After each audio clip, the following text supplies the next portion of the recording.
I'm going to go over everything you need to know about the 2024 Air Jordan 9 Olive in this video, including the new release date, price, availability, and we're going to do some comparisons to older Air Jordan 9 releases.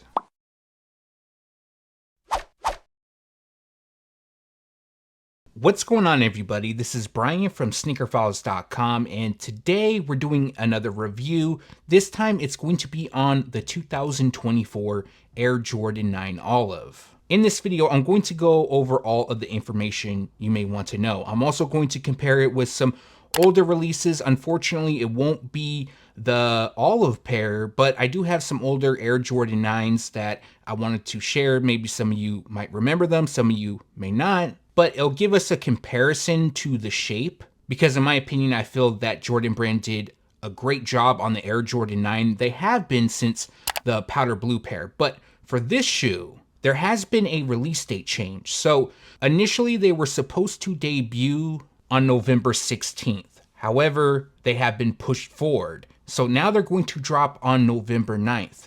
Now some of you may say, hey, the Air Jordan 4 Fear is supposed to drop on November 9th. And that is no longer the case. Those two pairs are swapping. So the Air Jordan 4 Fear has been pushed to November 16th, and the Air Jordan 9 will now drop on November 9th. And the retail price for these is $210. They will be available in full family sizing.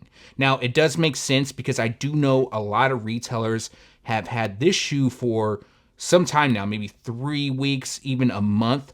And a lot of retailers haven't got the Air Jordan 4 Fear in.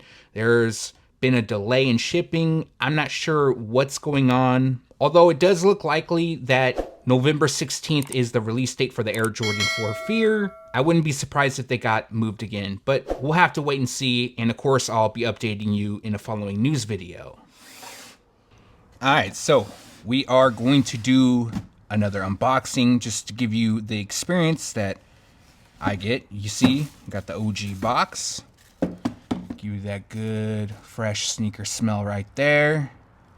All right, so I'm gonna unbox these, and I'm gonna be honest, they're looking pretty nice right off the rip. I don't have too many complaints just looking at them.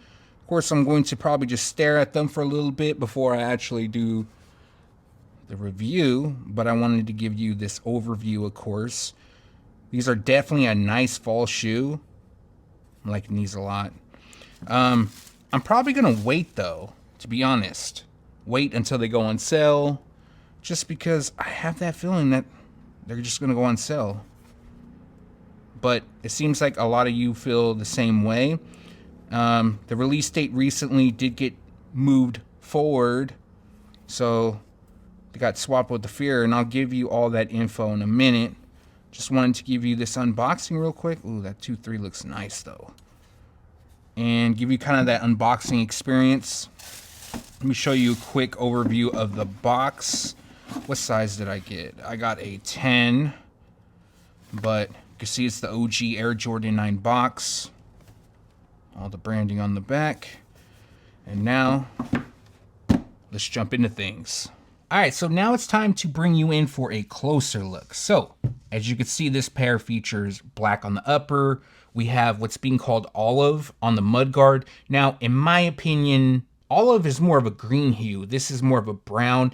And some people have complained, hey, it's not olive like the OG. I've heard several things about that. According to Jordan Brand, the OG pair was actually this shade of brown. And the reason that it looks green is due to age. Now, even the 2002 pair, because that's when the first retro came, has a green hue. Now, I did look at the 2012 images and other videos, and that's more of a brown hue as well. I also saw some OG videos of the Air Jordan 9 Olive, and it shows it more of a brown hue. So maybe I got it wrong. I'm misremembering it of more of a green hue, or maybe it's just that the OG pairs, you know, over the years, it kind of has greened. But the leather quality on these is nice. If you've seen the Air Jordan 9 powder blue in hand, it's very similar to that. I love all these little cutouts that they have. Let's get you that angle. Let me move this pair over here so we have a little more free room.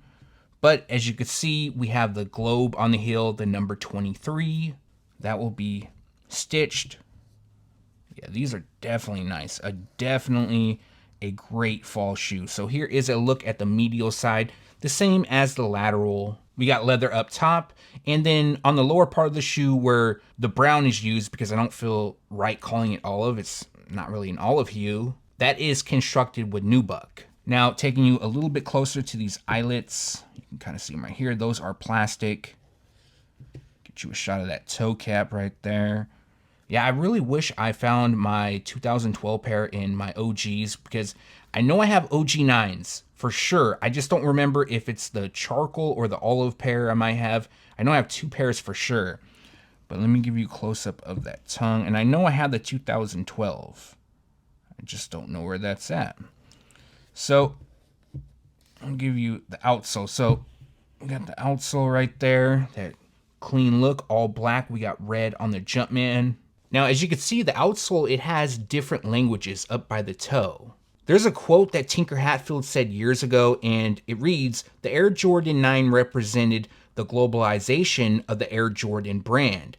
Everybody around the world wanted to be like Mike. Take a close look at the soles of the shoes. We designed the different languages around the world that describes the sporting spirit of Michael Jordan and what he has done for the world of basketball." So that's another reason why we also have that globe on the heel right there. But I would say overall, the quality on these is nice. The only downfall I have is I still feel like they should be called something different if it's not an olive shade. The leather is pretty solid. I'm not going to lie about that. The mudguard, the nubuck looks good too.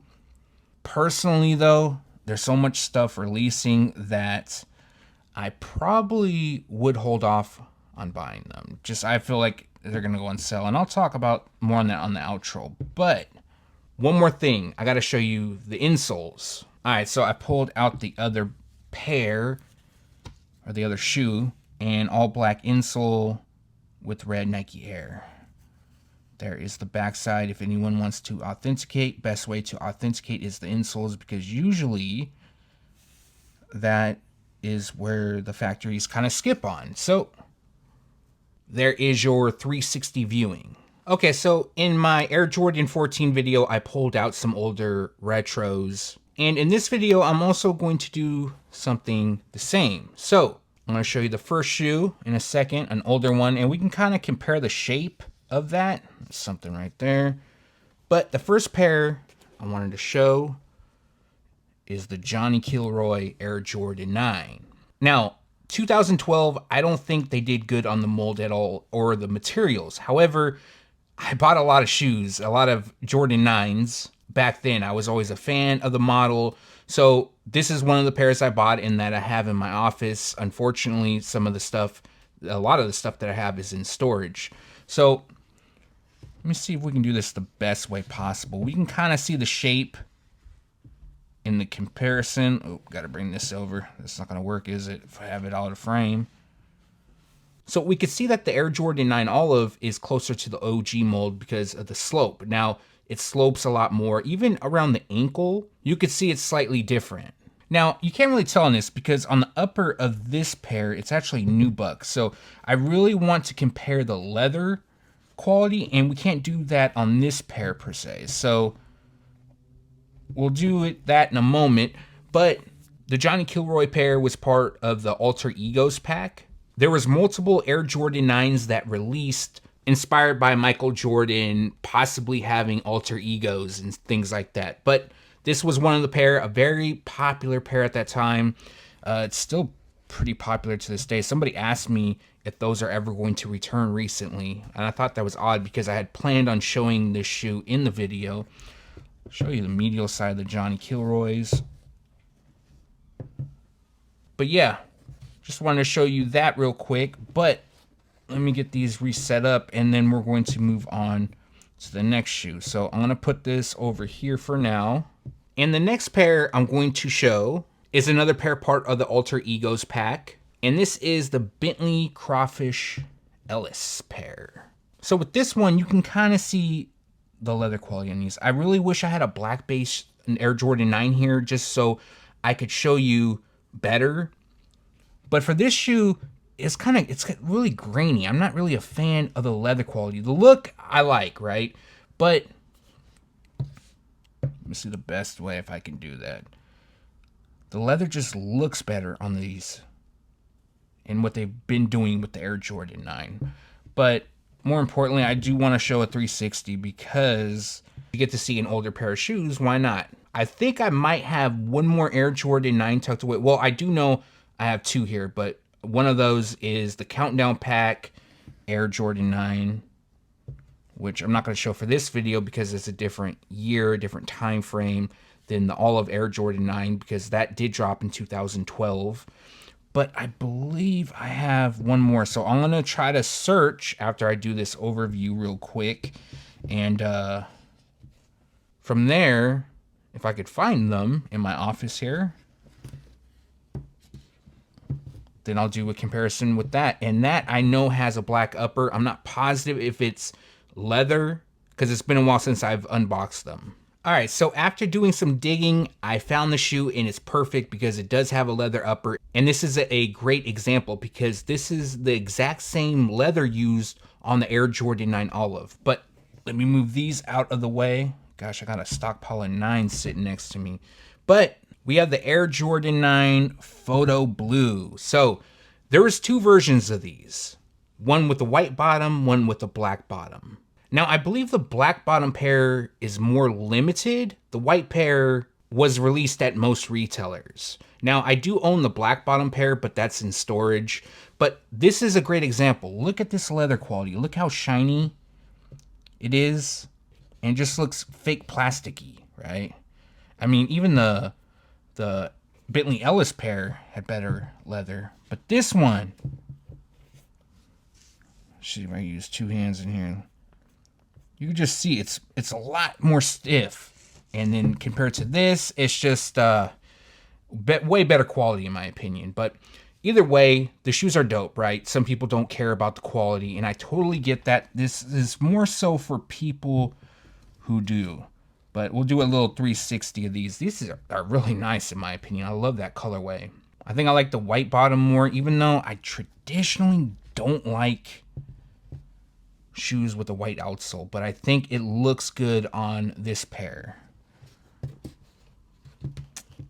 But yeah, I got way too many shoes. I'm eventually going to be cutting back on them. I know some people want me to do a collection video, and you know what?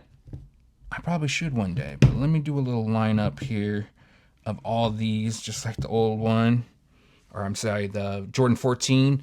Which pair from this lineup are you feeling the most? For me, I'm going to go with the Olive because it's an OG, but if I had to pick second, it's going to be a toss between the Johnny Kilroy and the Photo Blue. All right, time for the conclusion. In my opinion, Jordan Brand did a great job on the shape, the materials. There's only one thing that's a drawback, and I still feel that it was Olive. Maybe I'm wrong on that. I know some of you also believe that it's Olive, but I did see some comments saying that the OG was never Olive, that it was brown. And again, I could be wrong. I am impressed with the overall shape as well as the leather used. Typically, Jordan Brand does cut corners.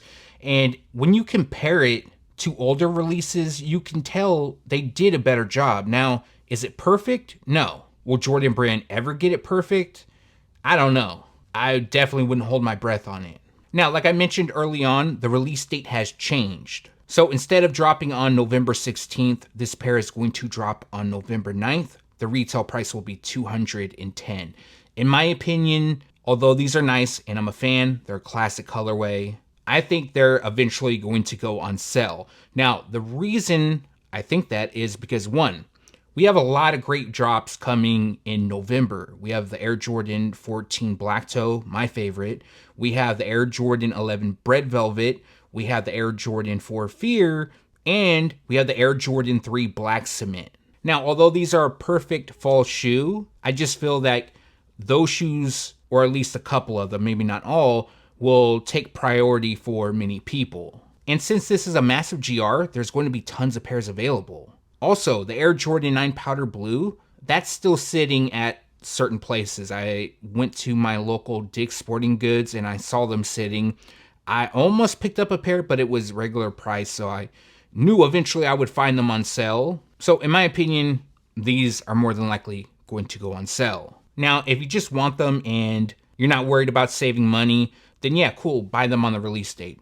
Me personally, I like to steer people in the direction of saving money. And I know typically when I talk about things either going on sale or selling out, some people like to disagree with me, and that's totally fine.